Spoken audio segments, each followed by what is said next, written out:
અંદર સાપ હોય કે સાપનો બાપ હોય, હું કમળ વિના જઈશ નહીં.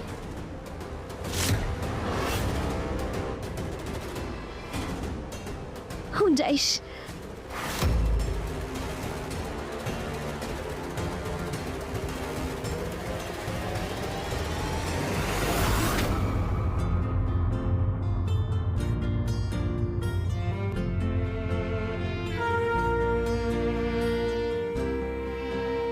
તમે જરા ચિંતા નહીં કરો. ગુરુજીએ કહ્યું છે ને કે આ પૂજા પછી શ્રીના જીવનની બધી સમસ્યા દૂર થઈ જશે. હે માં, મારા શ્રીની પૂજામાં કોઈ વિઘ્ન ન આવે. મમ્મી પપ્પા ટેરેસ પર પણ નથી અને કંકુની જવાબદારી આપી છે ને, બધું સરસ રીતે પાર પડશે.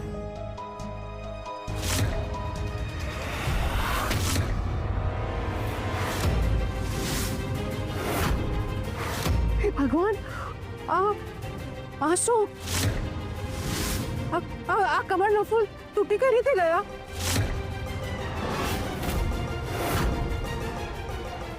શું થયું મમ્મી? અરે રે, આ કેવી રીતે તૂટ્યા? હાય પપ્પા, કંકુને તોડ્યા? કંકુના કામમાં આટલી બેદરકારી ન હોઈ શકે. મમ્મી, તને ઓલવેઝ પોતાના કરતા પારકા જ સારા લાગે છે. યોગિતા બેન, એ બધું મૂકો ને. પણ હવે શું કરશું? શ્રીભાઈની પૂજાનું શું થશે? હું પણ એ જ કહું છું. જો ને મમ્મી, મારા ભાઈના જીવનમાં મંગળ થતા થતા કંકુડીના કારણે અમંગળ થશે. આ કંકુડી છે ને બહુ જ ખરાબ કરીશ. કંકુ, કંકુ! અરે યોગિતા બેન, હવે આ બધું કર્યા પછી ઘરમાં થોડી ના હશે, ભાગી ગઈ હશે તો. સાચી વાત છે. અને એમ પણ એને ભાગતા કોઈએ જોઈ નથી, એટલે આમ નીકળી ગઈ. ને તો મારા હાથમાં આવત ના તો મુકત નહીં આજે ને. મારા શ્રીભાઈની પૂજા બગાડી એને તો. પપ્પા, એમ પણ તમે છે ને પારકાને વધારે વાલા ગણો છો. એ લોકો છે ને આમ સ્ટાર્ટિંગમાં બધું સારું સારું બોલે ને સારું સારું કરે, અને પછી પીઠ પાછળ દગો. કંકુ, કંકુ!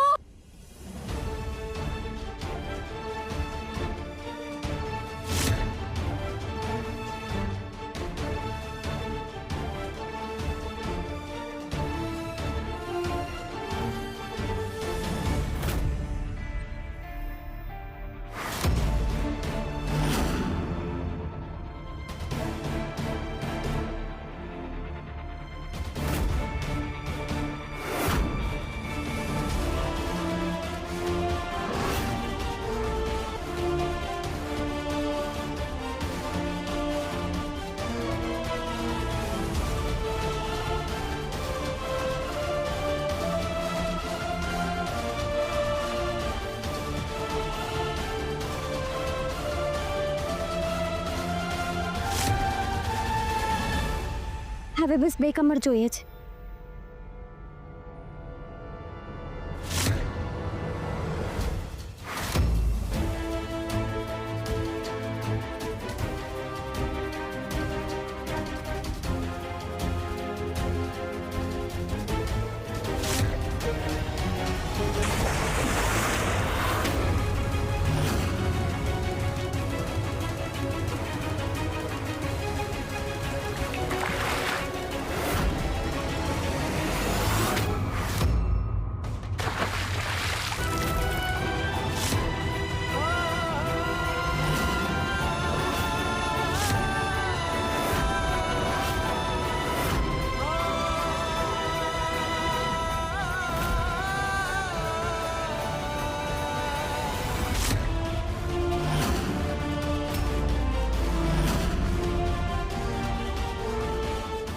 અહીંયા તો કોઈ નથી.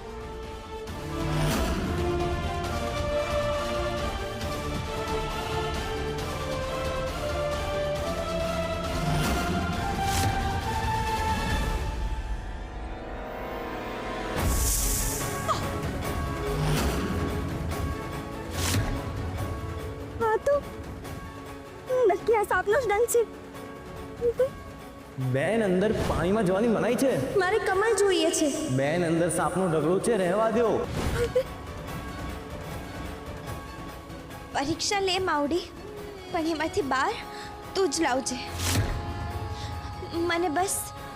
મને બસ ઘરે પહોંચાડી દે.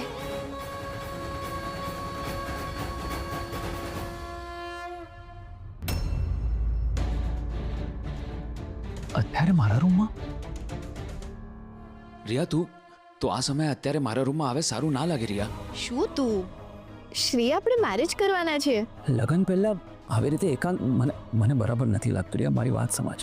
પણ શ્રી દરવાજો બંધ છે, કોઈને ખબર નહીં પડે. અરે પણ મને તો ખબર પડે છે ને, મને તો ખબર છે ને. ભાઈ જલ્દી દરવાજો ખોલ. રિયા આવી ગઈ છે. રિયા, હા તો હું દરવાજો ખોલું છું. તો આ સમયે કોઈ તને મારા રૂમમાં જોઈ લે છે ને. એક મિનિટ. ભાઈ જલ્દી દરવાજો ખોલ. તું અહીંયા આવી જા. પણ શ્રી વાંધો શું છે? વાત સમજ પ્લીઝ મારી માટે. અરે રિયા, કોઈ જોઈ લેશે નહીં સારું લાગે. શું રિયા, પ્લીઝ મારી વાત સમજ પ્લીઝ. તું અહીંયા આવ. ઠીક છે. ભાઈ દરવાજો ખોલ જલ્દી. હા ખોલો છું. ભાઈ જલ્દી ચાલ, કંકુ ઘરમાં ક્યાંય નથી. કંકુ ઘરમાં નથી તો ગઈ હશે ને, પૂજાનો સામાન લેવા ગઈ હશે. ના, એ બધું તો કાલે જ આવી ગયું છે ને કંકુ કીધા વિના ઘરની બહાર ક્યાંય જાય જ નહીં. ભાઈ છેલ્લી અડધી કલાકથી કંકુનો કાંઈ હતો પતો જ નથી ને પૂજામાં મૂકવાના જે કમળ છે એ પણ તૂટી ગયા છે. શું બોલે છે તું? ભાઈ બધાને એમ લાગે છે કે કંકુ જ આ બગાડીને ભાગી ગઈ છે. કંકુ?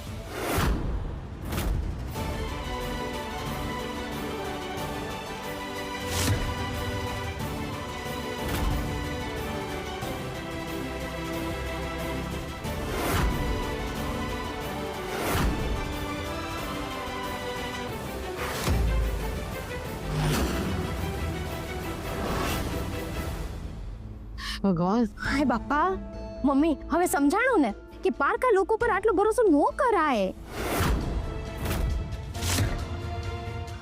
મળી કંકુ?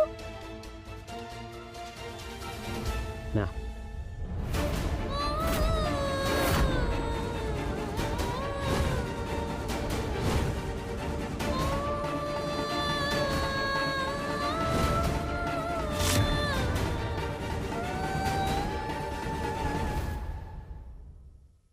છે પોતે ગુમ થઈ ગઈ અને આપણે બધાને દોડતા કરી દીધા. એ જ ને. હવે પૂજાનું શું? હા, પૈસા પણ ગયા અને સામાન ખરાબ થઈ ગયો. અરે મહેનતની કમાણી આવી રીતે થોડી ઉડાવાય. આ લોકોને કે પૈસાની લપ મૂકે.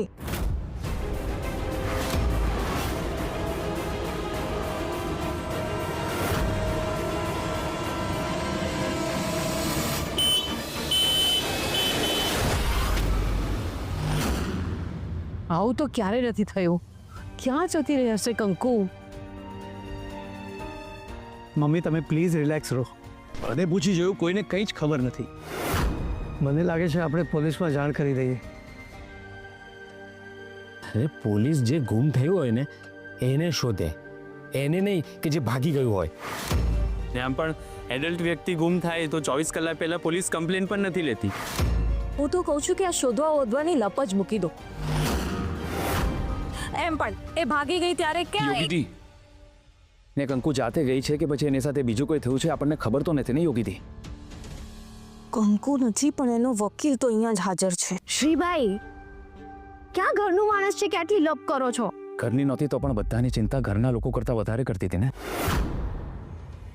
પપ્પા, કંકુ ઘર છોડીને ક્યારે નહીં જાય, એટલીસ્ટ મને એ ખબર છે. પપ્પા, હું કંકુને શોધવા જાઉં છું. શ્રી, હું પણ સાથે આવું? નહીં, બધાએ સાથે જવાની જરૂર નથી. બધા અલગ અલગ જગ્યાએ જઈએ. તમે બંને હોસ્પિટલ જાઓ. કંકુનો ફોટો છે ને? હા. ઓકે, ચલો જઈએ. શ્રી, અમે બધી જગ્યાએ જઈ આવ્યા છે. વાંધો નહીં, અમે પણ જોઈ આવશું. શ્રી બેટા, આશા આપી છે તો પૂરી બી કરજે. હા પપ્પા, કંકુ ઘરે આવશે, હું એને લઈને આવીશ.